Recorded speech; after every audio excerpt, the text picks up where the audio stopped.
ከነዚህ ጋር የሚያያዝ ሚስጥራዊ ስብሰባ ተደርጎ ነበር። ደህንነት መስሪያ ቤት አጠራርገ ትላንትና ያልተከታተላችሁ በተወሰነ መልኩ ትላንትና ነካክተነው ነበር።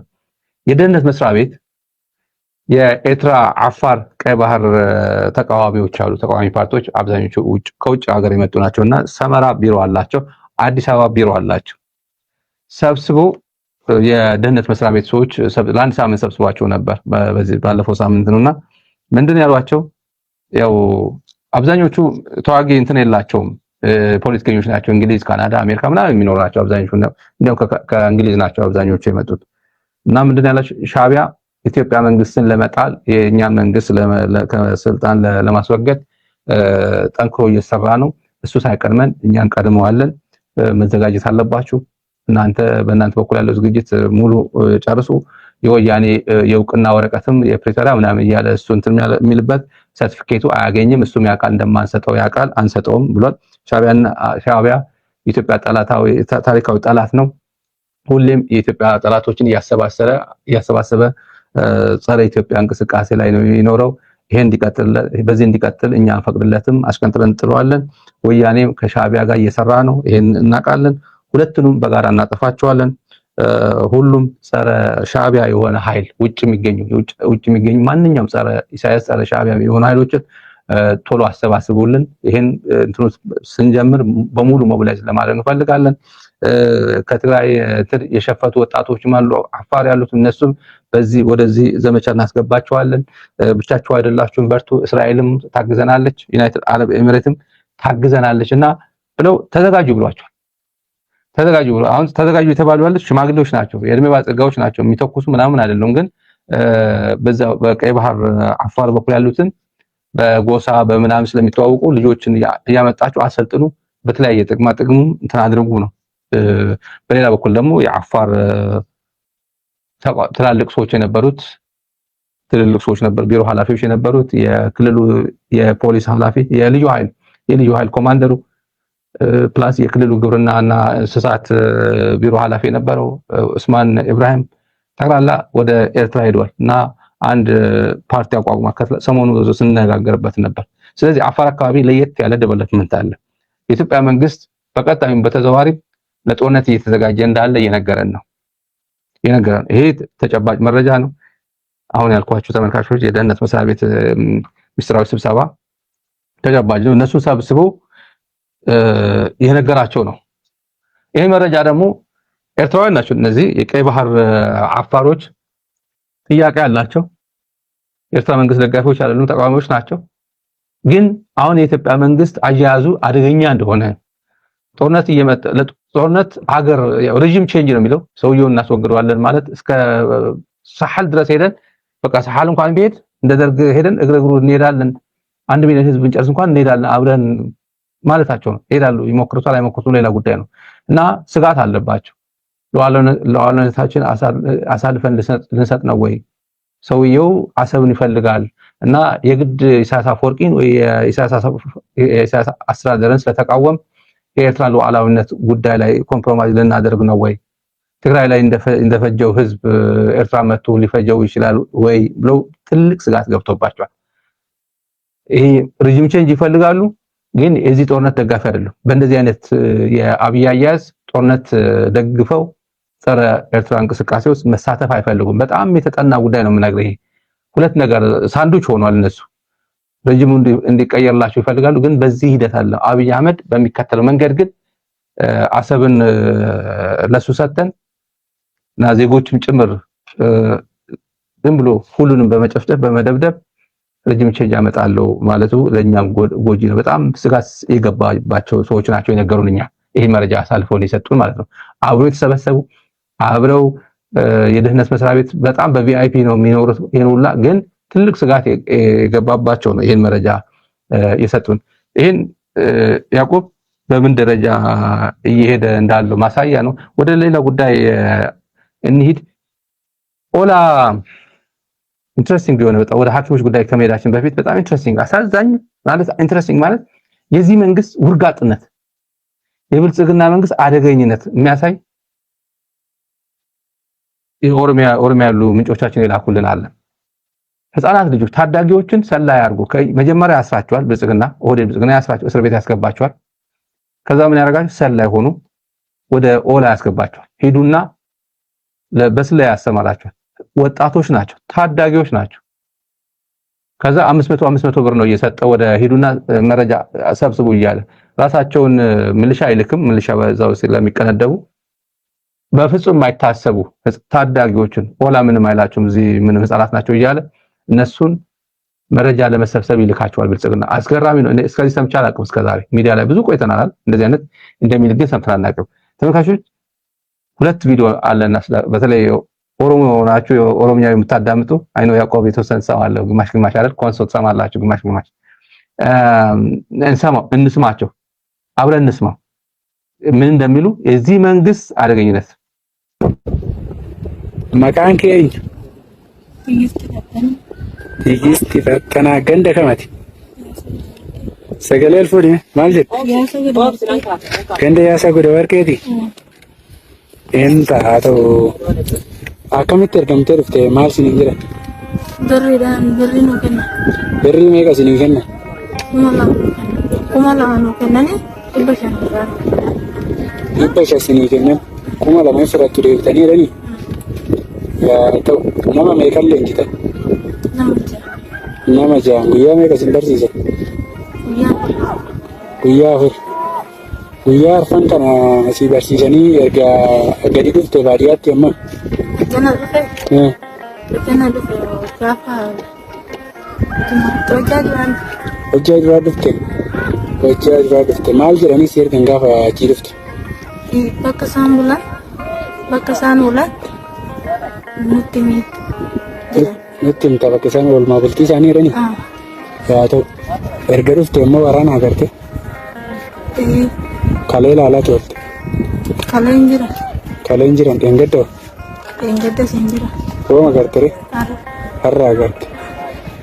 Ta'u bilbila qabda ammoo bilbila hin bilbiltaaf immoo akkamitti si erga? Moo qaamaan naqiteetti himta? Bilbila nan qaba. Bilbilaan bilbiltaaf? Himta lakkoofsa isaanii qabda. Yaa ta'u amma kanaan dura bilbilteefi? Hin dawwalleef odoo hin dawwaliniif qabamte. Yaa ta'u. እና ያዕቆብ እነዚህ ታዳጊዎች እንትን አድርጎ አሰልጥነው ገንዘብ እየሰጠ ከየእስር ቤቱ ነው ያሰለጠናቸው። የሰማነው ሳማራይዝ ታደርገዋለህ ያዕቆብ። አንድ ቪዲዮም ስላለ ነው። እንዴት አድርጎ 500 ብር 2000 ብር እየሰጠ እያሰረ እስር ቤት እያስገባ እነሱን በጣም ከባድ አቢዩዝ እየፈጸመባቸው ከዛ ሄዱና ከእስር ቤት አውጥቶ ደግሞ ኦላን ሰልላችሁ ኑ እያለ እዚህ ጋር ተጨማሪ ያለች አጠር ያለች ተመልካቾች ቶለሜኞቲ መቃንከ Seenaa naan jedhu walqixuus naan jedhu. Seenaa eenyuti jettee? Seenaa darajjee eenyuti? Aanaan kee kami bakki itti dhalatte? Yaayyaa Kullallee. Gandi kee hoo? Gandi kiyya Bobbollaaf Qaaxillaa. Tole mee sa'aatii kanatti qabamtee harka waraana bilisummaa Oromoo jirtaa mee maaliif qabamte? Maaliif si qaban?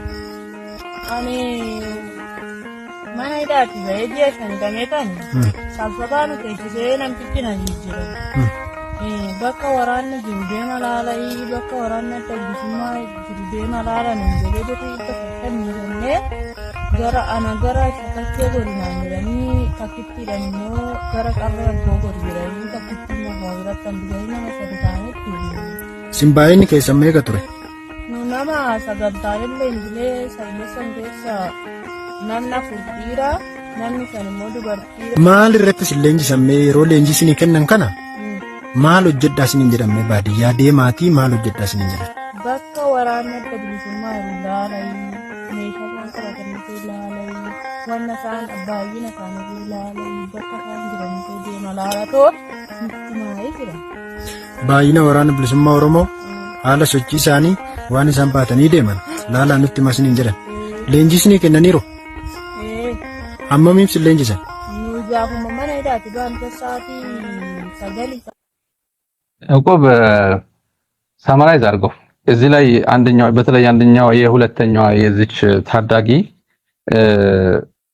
ከንትን ነው ከእስር ቤት ነው ያወጧት። ኦላ ትሰልያለሽ ብለው በደም ስልጠና ተሰጥቷቸዋል። ስልጠና ሰጥተው ከእስር ቤት መልምሎ 5 ወር ነው የታሰረችው እስር ቤት። 5 ወር አስረው ከዛ በኋላ ትንሽ ገንዘብ ነው ወደ ኦላ የላኳት። የታጠቃችሁት መሳሪያ ምንድነው? የታጠቃችሁት የት ነው የምትኖሩት? ይሄን አጥኑ ተብለን የተላክነው ያለችው ያዕቆብ። እነዚህ እንዲህ ኦሮሚያ ካለው ሰብአዊ መብት ረገጣ አንፃር በኦሮሞ ተወላጆች እየፈጠረ ያለው ተጽዕኖ ምን ይመስላል? እንዲሁ ምን ታዘብክ ከነዚህና ሌሎችም ጉዳዮች? በነገራችን አንዳንዶች ይሄ ምን አየ ቀላል እኮ ነው ጉጂ አካባቢ ብታይ እኮ ምናምን እያሉ ኮሜንት እያደረጉ ነው። በነገራችን ላይ ይሄ ቀላል ነገር ነው፣ አዲስ ነገር አይደለም በኦሮሚያ እያሉ ነው። በጣም እንግዲህ በዚህ ብልጽግና ካመጣቸው ትሩፋቶች አንደኛው ይሄ ነው። ልጆች ወደ ትምህርት ቤት ከመሄድ ይልቅ በእንዲህ አይነት ተግባራት ላይ ህፃናትን ጭምር እነኛ አሁን ትምህርት ቤት ነው መገኘት የሚገባቸው። በዚህ ሰዓት ማጥናት ነው። ፈተና አለፍሽ ወይ ብለን ነው መጠየቅ ያለብን አይደል እንዴ? መቼ ነው ፈተናችሁ? ቀጣይ ስንተኛ ክፍል ነሽ የሚለውን ነገር ነው መጠየቅ ያለብን እንጂ አሁን እንዲህ አይነት ህፃናትን አቢዩዝ እያደረገ ስርዓቱ ለራሱ ስልጣን ማስቀጠል የቀጣይ ትውልድን እድልና እድሜ እየበላ በስልጣን ላይ መኖር የሚያስብ ስርዓት ነው። ይሄ በጣም ጨካኝ ከጭካኔዎች ሁሉ ጭካኔ የመጨረሻው ማለት ነው። እነኚህ ሴቶች ናቸው። በተለይ የመረጣቸው እንግዲህ ሴቶችን ነው የመረጠው። ሴት ወጣት ልጆችን መርጦ ስልጠና 4 ቀን ስልጠና ሰጥቶ ከዚያ በኋላ ስልክ እንግዲህ አስጨብጦ 2000 ብር ሰጣቸዋል። ስትመለሱ ቀሪው የሚሰጣቸው አሁን 500 ብር ይዛችሁ ሂዱ ወደ ገጠር ሄዳችሁ ደግሞ የምታጠኑት ይሄን ነው በሚል ለስለላ ነው የላካቸው። ሌላ ነገር አይደለም። ለስለላ ዓላማ ነው የላካቸው እና እውነት ሰው ያዝንላቸዋል። ልጆች ናቸውና ይሄን ስራ ሊሰሩ ይችላሉ። ግን በሞራል ደረጃ ስታይ በጣም አሳፋሪ ተግባር ነው። በሞራል ደረጃ ለነኚህ ልጆች የትምህርት እድል ማቅረብ ሲገባው ይሄንን ማድረጉ በጣም አሳፋሪ ነገር ነው። እንግዲህ ትውልዱ ይሄን እንትን እያለ እኮ ነው እሱ አሁን የመደመር ትውልድ እያለ ቀጣይ በቃ ትውልዱ እንትን እያለ ነው። ተስፋ አላት ኢትዮጵያ፣ ተስፋ አላት ይላል አይደል? ይሄ ነው እያየን ያለ ነው። ይሄ ነው ተስፋ ስታደነ ይሄ ነው ተስፋ አላት ይላል በጧት መጥተው ማለት ነው። ይሄ ተስፋ አይደለም። የነኝህን ተስፋ እያጨለመ አስሮ እንደገና አሰልጥኖ ለራሱ ስልጣን ስል እንደዚህ ገጠር እየላካቸው በማይረባ ገንዘብ ማለት ነው። በማይረባ ገንዘብ ስንት ፈተና ይገጥማቸዋል በመንገድ ስታስብ። እነኚህ እንትኖች ናቸው። ስንት ፈተና ይገጥማቸዋል። ወደማያውቁት ማህበረሰብ ውስጥ ሄደው ስራ ፍለጋ ብለው ሲሄዱ ምን አይነት ችግር ነው የሚገጥማቸው? ስታለን ሴት ልጆችን ስታስብ ማለት ነው። ማያውቁት ቦታ ላይ ሲሄዱ ከባድ ፈተና ነው የሚገጥማቸው እነኚህ ልጆች። ስለዚህ ለዚህ ፈተና ሁሉ እያጋለጣቸው ማለት ነው ያለ ጥበቃ ለፈተና እያጋለጣቸው እየላከ ለራሱ ስልጣን ማቆያ። እንግዲህ በአጠቃላይ ባለፈው እኮ አማራ ክልልም አይተናል። ስታለን የሆኑ ወጣት ልጆችን እንደዚሁ የፋኖ እንትኖችም ይዘዋቸው ነበር እኮ ወንዶች ነበር እንደዚሁ እንትን ብሎ ልከው የነበረው ወደ እንትኖች ማለት ነው። ጎጃም ውስጥ ነው ተይዞ ነበር። እኔ አይቻለሁ በሚዲያ። ለዚህ ስርዓቱ ስልጣን ላይ ለመቆየት የማይፈነቅለው ድንጋይ የለም። ምንም ቢያልቅ የሀገሪቱ ህዝብ በሙሉ ቢያልቅ ጉዳይም አይደለም። ይሄን ነው የሚያሳየው። ለትውልድ አይጨነቅም።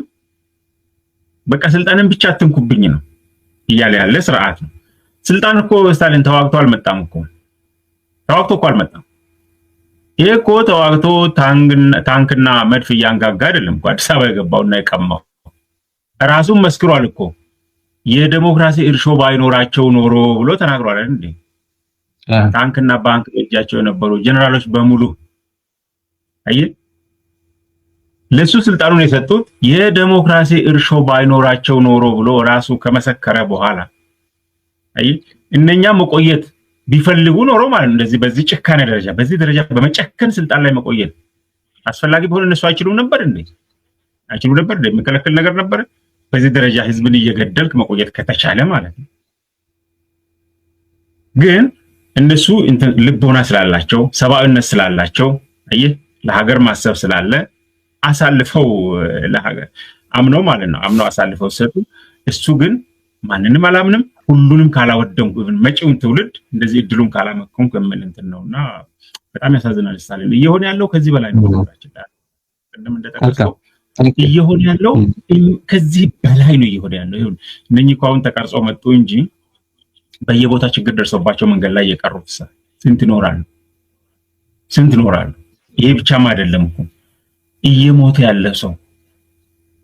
ያለው ሰው እየተገደለ ያለው ማለት ነው። በሰው እጅ እኮ ነው የሚሞተው። አሁን ኢትዮጵያ ምን ትመስላለች? ስታሊን ምንድነው የምትመስለው? የሚገርምህ ታስታውሳለህ? ወደ እንትን ሲገባ እኔ ገረመኝ ማለት ነው። ወደ ሶማሊያ ያን ለማረጋጋት 2006 ላይ ማለት ነው 2006 በኢትዮጵያ አቆጣጠር ወደ ሶማሊያ ይሄ እስላማዊ እንትኖች ተነስተው እስላማዊ ፍርድ ቤቶች ህብረት ምናምን የሚባለው ተነስቶ ሼክ አዌይስ የሚባለው ሰው የሚመራው ማለት ነው። ያን እንግዲህ በየቀኑ ሲዘገብ የነበረው። ስለዚህ በዛ ሰዓት ምንድነው የሰማነው? ሶማሊያ ውስጥ እንግዲህ ዛሬም ተመሳሳይ ይመስለኛል። እያንዳንዱ ቦታ ላይ ሰው ኬላውን ወጥሮ እያንዳንዱ ዞን፣ ክልል ዋትኤቨር ምን ብለህ ጥራው የአስተዳደር አካባቢ የየራሱ የአስተዳደር ቀጠና ላይ ኬላ ወጥሮ አንዱ ጋር ስትሄድ ኬላውን እንትን ትላለህ። ፍተሻ በራሱ ታሪፍ ነው የምጥልብህ። የራሱ ታሪፍ እኮ ነው የምጥልብህ። ከዛኛው ወደዚያ ስትሄድ እዛ ጋር ከፈልክ የሚባል ቋንቋ የለም። አሁን የብልጽግናው ስርዓት የፈጠረው ስታሊን ይኸውልህ ቶፒኩ ይሄ ባይሆንም ማለት ነው። ምንድነው አሁን እነሱ እንትን የሚሉት ሾፌሮች ስንት ቦታ ነው እንትን እየከፈሉ ያሉት? ምንድነው የሚባለው ደርሰኝ ነው whatever እየቆረጡ ማለት ነው የሚቀበሉት ቀረጥ እየከፈሉ ያሉት ስንት ቦታ ነው ስታሊን? አሁን በየ5 ኪሎ ሜትር አንድ ሾፌር ሲያወራ 17 ቦታ ከፍያለሁ ከጅቡቲ አዲስ አበባ 17 ቦታ ከፍያለሁ አለ የሰማሁት በሚዲያ። እንትን ይኸውልህ አማራ ክልል እኮ ሾፌሮች የሚባለው ሾፌሮች ሲያማሩት ትሰማለህ እኮ ታያለ። አማራ ክልል ምን አዊ ዞን ነው የሚባለው? አዊ ዞን የሚባለው ውስጥ 6 ቦታ በ46 ኪሎ ሜትር ቦታ ላይ በ46 ኪሎ ሜትር እኮ 46 ነው ርቀቱ። 9 ቦታ ላይ ቀረጥ ተከፈለ። 9 ቦታ ላይ አስብ፣ 9 በየ5 ኪሎ ሜትር በለው በቃ። ስለዚህ እንዲህ አይነት አገር ነው የፈጠሩት። ይሄ ነው የፈጠረው። ከዛ ተነስቶ በጧት ተነስቶልህ ተስፋ አላት እየበለጸገች ነው ምናምን ይላል። ህዝቡ ግን መከራውን ያየ ፍዳውን የነኚህ ልጆችም ተስፋ እንደዚህ ነው። አሁን እንዲህ አይነት ነገር ነው እያደረገ ያለውና በአጠቃላይ ያሳዝናል። ኦሮሚያ ውስጥ በተለይ ማለት ነው ኦሮሚያ እንዲህ ነው የሆነችው። እኔ እንዲህ ነው ማንኛውም እንትን ሰው እየተነሳ ኬላ ያቆማል። መንግስት ራሱ እንትን አይደለም። ባለፈው ንግድ ሚኒስቴር እኮ ላስት ዊክ ነው 297 ኬላዎች አሉ መነሳት የነበረባቸው ህገወጥ ቀረጥ የሚቀረጥባቸው ኬላዎች አሉ ይነሱ ብሎ ፓርላማ ላይ ያቀረበው። አይ ይሁን ጠቅላይ ሚኒስትሩ እንግዲህ አዞ የማይነሳ ኬላ አስበው ጠቅላይ ሚኒስትሩ ትእዛዝ ሰጥቶ ኬላ የማይነሳ ከሆነ የክልል ፕሬዝዳንት አዞ የማይነሳ ከሆነ አይ የንግድ ሚኒስቴር አዞ የማይነሳ ከሆነ ማን ነው የበላይ በዛች ሀገር ማለት ነው? ማን ነው የስልጣን ያለው ሞኖፖሊ ኦፍ ፓወር ያለው እንትን ያለው ማን ነው በዛች ሀገር? ይሄ እኮ ነው የሚያሳየው። ስለዚህ እነሱ ሀገሪቷን ፕራክቲካሊ ስታይ ወዴት እየሄደ እንዳለ እኮ ይሄ አመላካሽ ነው። ያለቀለት ጉዳይ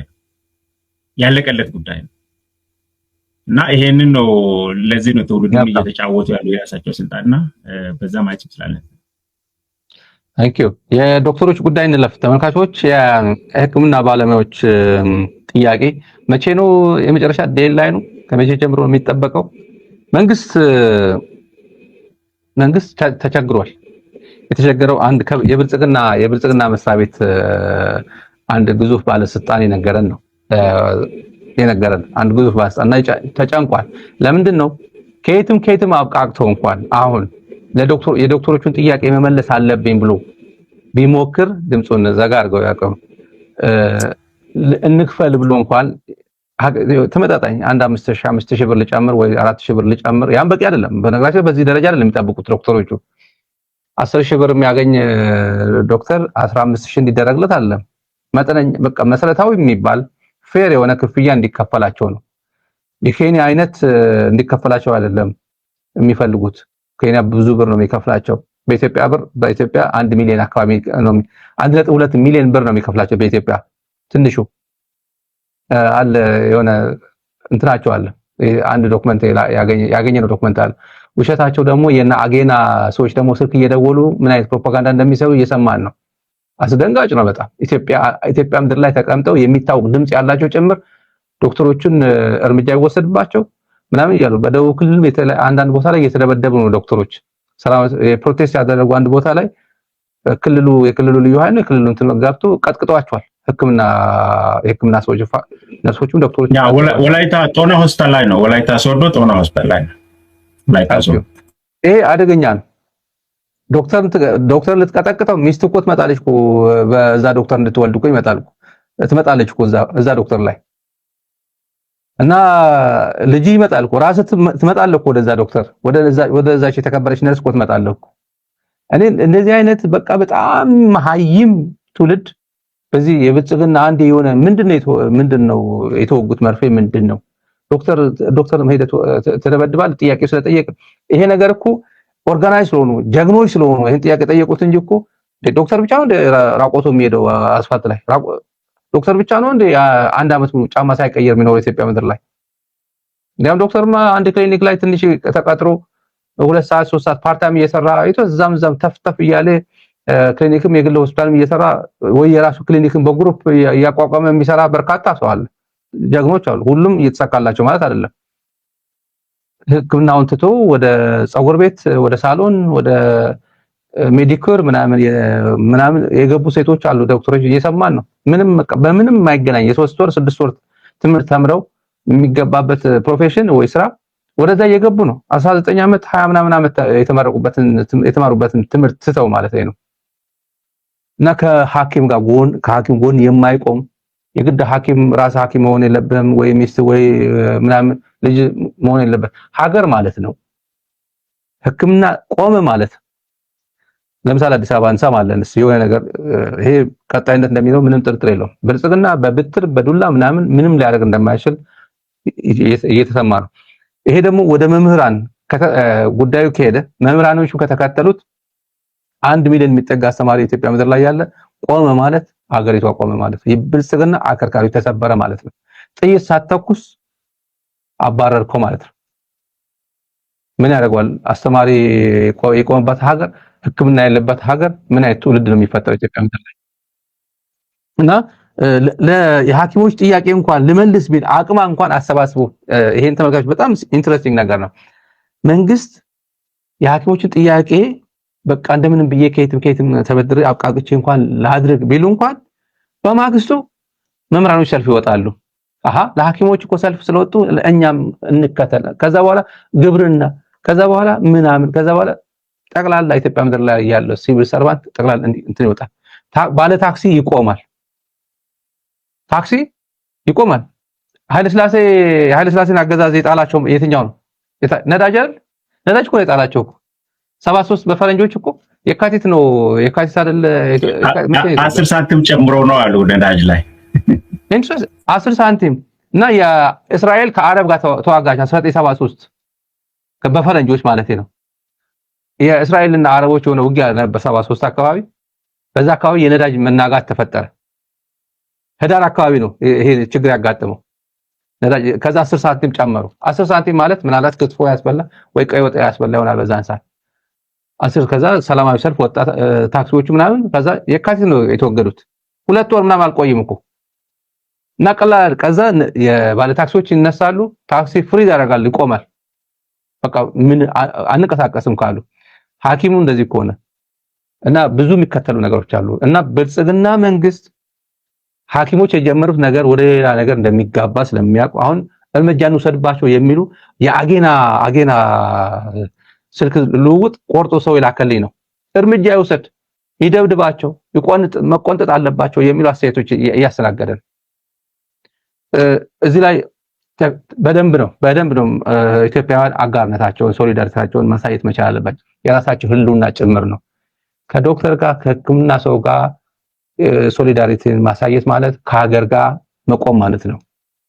ከህይወት ጋር መቆም ማለት ህይወትን ማክበር ማለት ነው። እኔ መኖር ፈልጋለሁ ማለት ነው። ህይወትን ፈልጋታለሁ። ዶክተር ሳታከብር አሁን አንድ ከወላይታ አካባቢ አንድ ዜና ይሄና ያዕቆብ ዛሬ የዚህ ዶክተር ይሄ የሰርጉን እንትን ነው ዛሬ ማህበራዊ ሚዲያ ላይ እንትን አድርጎት ነበር። የኢትዮጵያ ቴሌቪዥን እንደ ጥሩ ዜና ምናምን የኢትዮጵያ ሚዲያዎች እየዘገቡት ነው። እንደ መልካም ይሄው እንደዚህ አይነት ለእርካታ ነው ዶክተሩ እኮ ሰርጉን ትቶ ወደ ሰርጀሪ ተጠራ ዶክተር። እንደዚህ አይነት በቃ መልካም ይባል የታባቱ እኔ ሰርጌንማ አቋርጬ አልመጣም ብሎ ለዚህ ለ10,000 ብር ነው ለ12,000 ብር ብዬ ነው ሰርጌን አልጌም አቋርጬ የምመጣው የማይል ዶክተር እንደዚህ አይነት ሰዎች ባሉባት ሀገር ለዚህ ነው there are a lot of opportunities out there ምናምን ላንቺም it works for me too ምናምን ያለው አብይ አህመድ በዛች እንግሊዘኛ ለዛ ለእንደዚህ አይነት ዶክተሮች ነው አበል ስለሰጠው ነው ታሪካዊ ቀኑን በህይወቱ አንዴ ነው የሚያገባው ይሄ ሳክሰስ በቃ ማለት ፕሪንሲፕሉ እሱ ነው ሌላ ሊኖር ይችላል ግን አንዴ በህይወት አንድ ቀን ያችን አንድ ቀን እንኳን በአግባቡ ያልተጠቀመባት ወደ ህክምና ነው ሄደው ህክምናውን እንትኑ ለመወጣት ነው ሄደው ሰው ሴቭ ለማድረግ ነው ሄደው እነዚህን ተንከባከበ እንደ እንቁላል ተንከባከበ ሳይኮሎጂካሊ በብር እንኳን ሰፖርት ባታረጋቸው ሳይኮሎጂካሊ ትሪት ታረጋቸዋል ዲው ሪስፔክት ተገቢው ሪስፔክት ሰጣቸዋል እና ሰላማዊ ሰልፍ ሲወጡ አክቲቪስት በሙሉ በእውነት ስለዚህ ትንሽ አንተም ትልበታለና